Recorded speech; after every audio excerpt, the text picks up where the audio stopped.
Well, hello, everybody. I am really fortunate today and excited to have a guy by the name of Bill Kurzeja in the house today with us, and he's got some great topics. Bill is the owner and founder of Professional Success South. He's in South County in San Diego, and he is a great guy. He's got 4 kids. He's a professional trainer, business trainer. He's got some terrific goals. One of those is to come in for be ranked #1 in his class in the triathlon series, and that in itself is that's a big goal, Bill. Yeah. And he spent 8 years in the military, Army, and that really set the tone for his success and what he's about. So Bill, today we get to talk about the communicating with confidence. Yes. So tell us what you're thinking about that. Tell us about that. Yeah, absolutely. Well, thank you so much for having me. And, so a lot of things we're taught throughout school and throughout our lives are English, math, science, standardized type of education. Some of us go into specialized fields, whether it be doctor, so on and so forth. But a normal everyday skill that in no matter what walk of life you end up in is communicating. And we just assume, just like walking, we learn as a baby, we learn as we start to make some sound, so on and so forth. And then we're just expected to know how to do it. But no one really ever sits us down and teaches us what that is. And I have found over the years throughout my military career and then, the last 20 years in sales and coaching and training is that the best way to gain confidence in anything, you mentioned the triathlons. I couldn't even swim the length of a pool a couple of years ago. I knew how to not drown, right? But so I had to learn how to do it. And as I learned how to swim and the correct, body position, so on and so forth, it gave me the confidence to push myself further and further.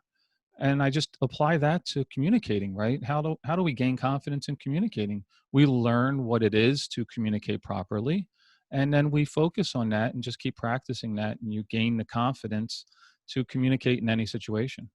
There's a couple of things that come to mind, Bill. One of them is walking, and just how grateful I am that I was, a year old when I learned how to walk.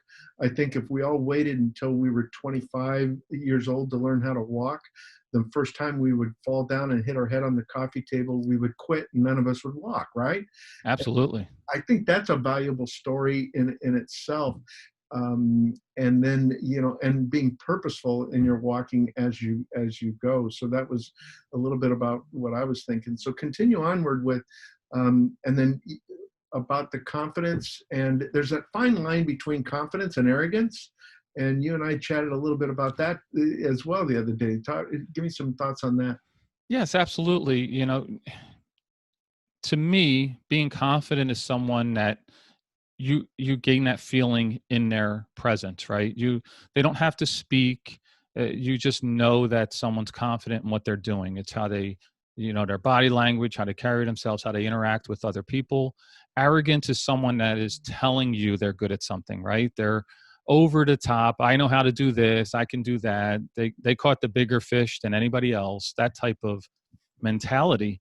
And, we all run into people that are both walks of life, right? The one that we want to be around because we can feel that energy off of them, and the other ones where we can't get away from fast enough, right? Yeah. So it's real important to how do you gain that? And again, it's just about education and applying. You mentioned walking and 25, and we want to get up, right? And Right. it's interesting because what are the challenges that we hear, especially entrepreneurs, people that want to follow their dreams? Why do people not follow their dreams? It's fear, right? Fear of that failure. And, we've never applied that to communicating. But when you look back, and that's really what started my focus on it, was I realized in high school, the reason why I didn't raise my hand or interact as much as I wanted to was because I didn't know how to. So I was scared to do it wrong, and whether I would be laughed at or bullied or whatever you want to call it, that was the fear. So fear stopped me. But the fear was there because I didn't know how to do it. And a big part of what I do now is I teach middle and high school students the just the baseline, the fundamentals. They're called the pillars of communication, to help them get an understanding so that they can raise their hand, interact with their friends, different types of scenarios at that level.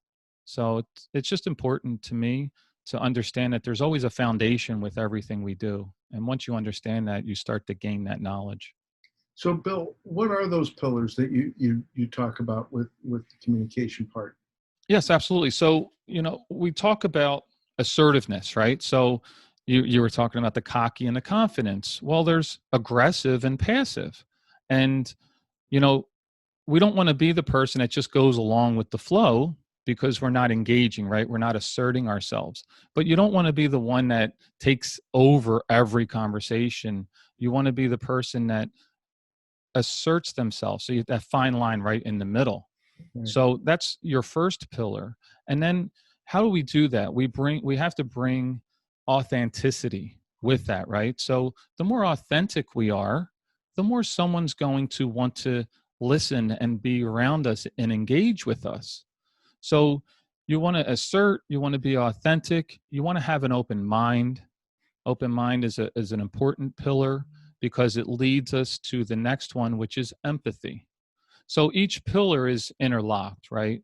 Right. So the only way you can get to the next one is to learn about the first one and then apply it. So empathy is a big word that we hear a lot now. It's like a hot topic word. We need to have more empathy. And I would challenge people to explain to me what they believe empathy is, right? Because a lot of times we hear these hot topic words and we just apply it and we never truly understand the meaning of it. And it's trying to understand and walking in the other person's steps, right? So you and I are having a conversation. We come from two totally different walks of life. Your journey to where you are now is different than my journey. And the way we can have a meaningful conversation is to understand that and to try and see it through the other person's eyes and how they view it and hear it and so on and so forth. So empathy is crucial to building that confidence and that communication at a deeper level, right? Because every single one of us communicate, but on what level, right? We all have relationships and different situations where it's much more meaningful and a deeper level of communication. How do we get there with almost all of our communicating, right? So listening is definitely a pillar in there. Right. We think we know what listening means, but removing the cell phone, removing the distractions, focusing in on the person or people that you're engaging with, having water or hydration. Our bodies and our minds are made up of water, right? So if you consume and you're hydrated, you can think, listen, and focus better. So these are all the pillars that we're not taught. We're taught how to add, subtract, and all the other types of things in life, but we're not taught how to communicate, which ironically would create a better student, because there's so many students right now and there's so many adults who did not engage in middle high school because they were scared to communicate, right? So they didn't ask the question in class, so they went home not knowing and tried to learn on their own, or never learned at all. It's interesting, and you talked about listening, and I think that's a really hard pillar to grasp, because so often, and I find myself doing it right now. It's concentrating on what am I going to say next instead of truly listening to what Bill's saying to me, and how I can respond accordingly. And then the empathy factor. is I made a note here that in itself seems to be a lost art, to really have a good, clear, deep understanding of that individual and a respect for, and that's, I think, is the other side that you're getting at, is the respect for them and how they are and who they are and what they believe, and those items as well. So my last Absolutely. question, one more for you, is are there exercises that we can do um, to learn how to communicate with confidence? So is there, the brain is a muscle, and you talked about that earlier, and you talked about hydration, and if you're not drinking enough water, you're not feeding the brain right. So are there exercises that we can do to accomplish that? Yeah. So, if it's individual exercises, it's really just paying attention to yourself and others around you. I talk a lot about body language, right? So, a lot of people do not know our communication is 93% nonverbal, right? It's our movements, it's our tone, it's our inflection. Only 7% of our communication are words. So we communicate way before we ever speak to each other. And how do we get better at that? So confidence, again, is a feeling. So how do I increase my confidence? And that is, I sit upright. I practice, holding my head high, making eye contact. So just your normal, everything we heard growing up, put your shoulders back, right? And we thought it was just our parents nagging us, but there's a deeper meaning to Mom it. was right. Yes, Steph, and mom's always right, right? All right. So, so I always start with that as an exercise, and look at the people around you and how they're carrying themselves, and what is the message that you're getting from the way they are. Because if you see it in others, then you'll recognize it in yourself. And that's how we can make those corrections and really make a difference right off the bat in how we have confidence in how we communicate. And then it's just, you know, paying attention to what we say, how we interact with others. You just mentioned that the listening part, right? So Yeah. you were focused on it. You understood that sometimes you overlook things or you're thinking ahead instead of slowing down, right? I always use the statement. It was pushed into me in the military, and that's slow down to speed up.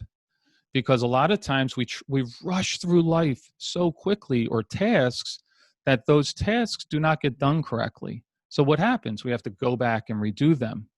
So it actually takes longer when we try to go fast than if we just took our time and completed the things accordingly. So just applying just the simple things that we already know. Well, I think John Wooden was good at that, the Yes. basketball coach, and he had a great saying, don't hurry. And you're saying the same thing. When you hurry through a task, you're prone to make mistakes. But Yes. Bill, anything you'd like to add before we wrap it up on this series? I mean, just being aware, right? So a lot of people that take away, it's just slow down, look around, and be aware of what's going on and how things are moving around you, and you'll find that you'll build that confidence. Well, Bill, thanks for joining us today. I really appreciate it. And I've enjoyed our time together, and have a great day and charge on.